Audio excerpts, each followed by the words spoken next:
Doza Seruka Konseya Navendiya Ektiya Bijîşkên Tirkiye Şebnem Kurol Fincancı bu yazlı herebendana sala 2020 hate talok kirin.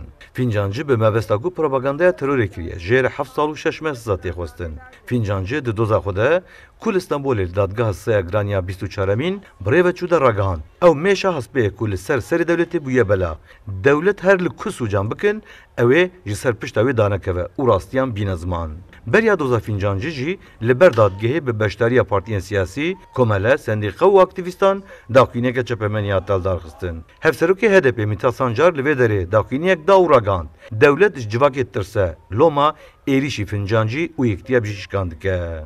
Yargıyı, toplumu dizayn etme. Deselat bu civakê araste bike û siyasetê ji holê rake, darazê wekî amûrekê bikartîne. Divan 10 rojên dawî de jî ev yek bawayekî aşkere derketiye holê. Hem Yektiya Bijîşkên Tirkiye, hem jî mamoste Şebnem Kurol Fincancı, ji ber ku her bawayekî rastgo tevgeriyaye ji mêj de ye, ji aliyê deselatên Tirkiye ve her wekî armanc hatine nîşandan.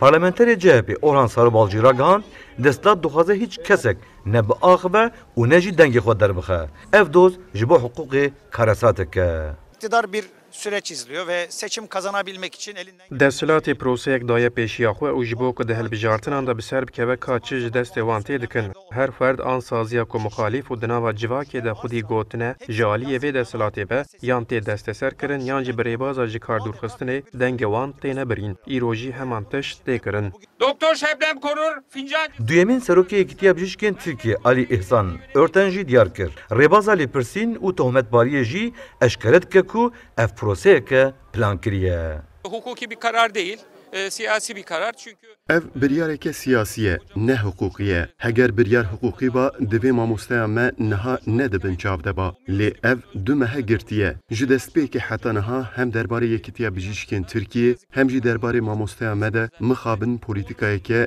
reşkirin û lînçkirinê dihate meşandin. Örgütsel üyelikten... Seroka Konseya Navendiya Yekîtiya Bijîşkên Tirkiye Şebnem Kurol Fincancı li ser îddiayên ku li Başûrê Kurdistanê artêşa Tirkiye dijî gerileyên PKK çekên kîmyayî bi kar aniyê gotibû. Divê ev herêm ji aliyê lijneyeke serbixwe ve bi hûrbînî bê lêkolandin. Li ser vê yekê Serokê MHP Devlet Bahçeli û Serokkomarê Tirkiye Recep Tayyip Erdoğan Şebnem Kurol Fincancı wek armanc nîşan dabûn.